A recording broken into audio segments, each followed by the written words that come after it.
శ్రీమాత్రే నమః. సౌందర్య లహరిలో ఈరోజు 6వ శ్లోకంలో ఉండేటువంటి విశేషాలు తెలుసుకుందాము. ఈ శ్లోకంలో ఉండేటువంటి విశేషం ఏంటంటే, శ్రీమాతని గనక అర్చించినట్లయితే ఏమాత్రము శక్తి లేనటువంటి వాడు కూడా అందరినీ వశం చేసుకోగలిగినటువంటి శక్తి వస్తుందట. ఇది ఈ శ్లోకానికి ఉండేటువంటి ఫలితం కూడా, ఇందులో ఉండేటువంటి గూఢమైనటువంటి విశేషార్థం కూడా అదే. అలా చేయగలిగినటువంటి వాళ్ళు ప్రపంచంలో ఎవరైనా ఉన్నారా అనంటే ఒకే ఒకడు ఉన్నాడట. ఆ ఒకడిని గురించే ఇప్పుడు ఈ శ్లోకం చెప్తూ ఉన్నారు చమత్కార భావనతో శంకరాచార్యుల వారు. ధను పౌష్పం మౌర్వీ మధుకరమయీ పంచవిశిఖా వసంత సామంతో మలయ మరుదాయో ధనరథ తథాప్యేకం సర్వం హిమగిరిసుతే కామపి కృపా అపాంగతే లబ్ధ్వా జగదిదమనంగో విజయతే.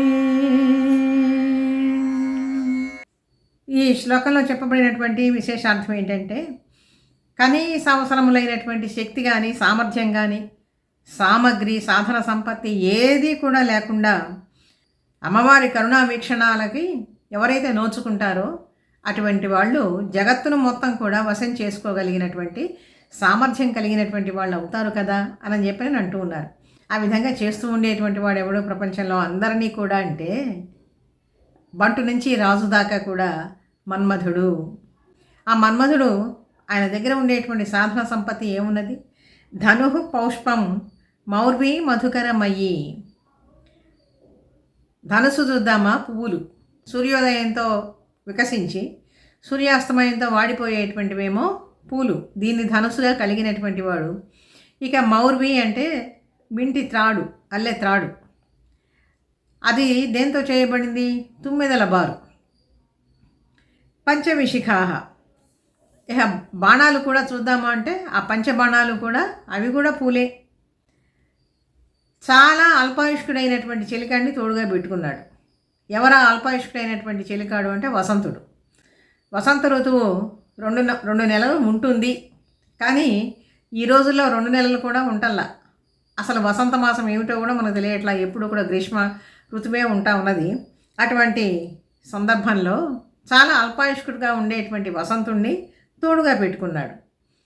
ఇక ఇంకా ఆయన ఎక్కినటువంటి రథం ఏంటి? ఎటువంటి రథాన్ని ఎక్కి వస్తూ ఉన్నాడు ఆయన? ఇటువంటి సాధన సంపత్తిని తీసుకుని అంటే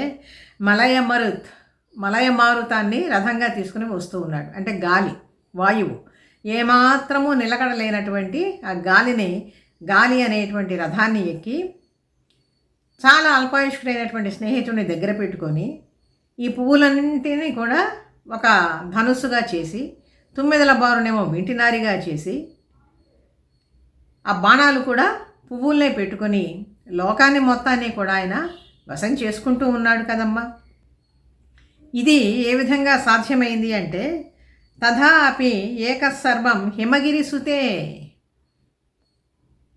హిమగిరిసుతమైనటువంటి హైమవతివైనటువంటి నీ యొక్క కరుణ వల్ల కదా తల్లి. అపాంగాత్తే లబ్ధ్వా జగదిదం అనంగో విజయతే.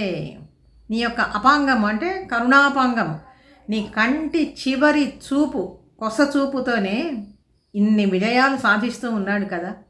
మన్మధుడు చేరనటువంటి మనసు ఏదన్నా ఉంటుందా ప్రపంచంలో?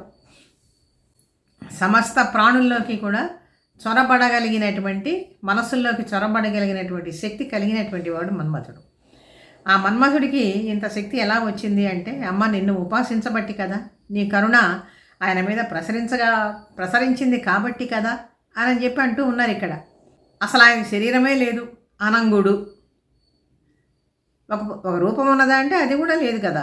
పరమేశ్వరుని కంటి మంటకి ఆహుతైపోయి శరీరమే కాలి బూడిదైపోయింది. కేవలం ఒక రతీదేవికి మాత్రమే శరీరంతో కనపడుతూ ఉంటాడు. మిగిలినటువంటి వాళ్ళకి ఎవ్వరికి కూడా కనపడడు. చూద్దామన్నా కూడా మన్మధుడు ఎలా ఉంటాడు అంటే అందగాడు అని చెప్పి మనం అనుకుంటూ ఉంటాం, కానీ ఎటువంటి అందమో మనకి తెలియదు. ఇటువంటి వాడిని కూడా నువ్వు సర్వశక్తిమంతుడుగా చేసి లోకాలందరి మనస్సుల్లో స్థావరం ఏర్పాటు చేసుకుని వాళ్ళల్లో కోరికలు కలిగించటానికి కారణమవుతూ ఉన్నాడు కదా. అందరి మనస్సులను జయిస్తూ ఉన్నాడు. అందరి మనసుల్ని కూడా తిష్ట వేసుకుంటూ ఉన్నాడు అంటే తల్లి, ఓ హిమగిరి సుత, నీ యొక్క కరుణాపాంగ దృష్టి వల్ల కాదా అని చెప్పి ఇక్కడ అంటూ ఉన్నారు.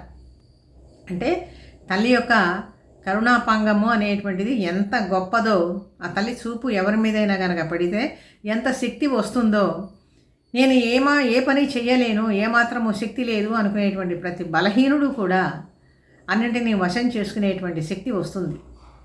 అన్నింటినీ కాకపోయినా తన వరకు తాను సమర్థంగా జీవితాన్ని నడుపుకోవడానికి తగినటువంటి సామర్థ్యమైన ఆ తల్లి అనుగ్రహిస్తుందన్నమాట. ఈ శ్లోకానికి లలితా సహస్రనామంలో మనం ఎటువంటి శ్లోకాన్ని గుర్తుకు తెచ్చుకోవాలి అంటే, మనోరూపేక్షు కోదండ పంచతన్మాత్ర సాయక అనేటువంటి నామాన్ని ఇక్కడ గుర్తుకు తెచ్చుకొని దీంతో సమన్వయం చేసుకుంటే సరిపోతుంది. ఒక పక్క కవిత్వ చమత్కారము, శ్రీమాత యొక్క కరుణాపాంగానికి ఉండేటువంటి మహిమ, దానిలో ఉండేటువంటి ఇంకా శ్రీ విద్య రహస్యాలన్నీ కూడా చాలా చెప్తూ ఉన్నారు. అవన్నీ కూడా మనకు అనవసరం. మనం పైపైన అర్థం తెలుసుకొని ఈ శ్లోకాలను కనుక సమన్వయం చేసుకొని మనం చదువుకుంటూ ఉన్నట్లయితే ఆ ఫలితం అనేటువంటిది తప్పనిసరిగా పొందుతాము.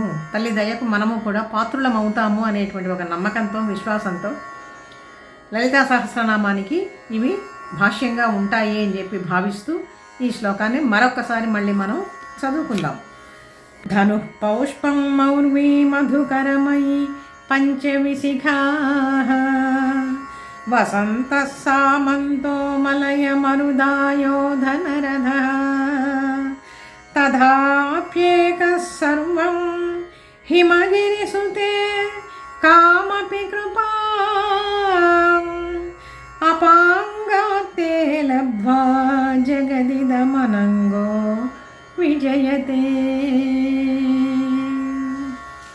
తల్లి అనుగ్రహంతో మరొక భాగంలో మరొక శ్లోకార్థం తెలుసుకుందాము.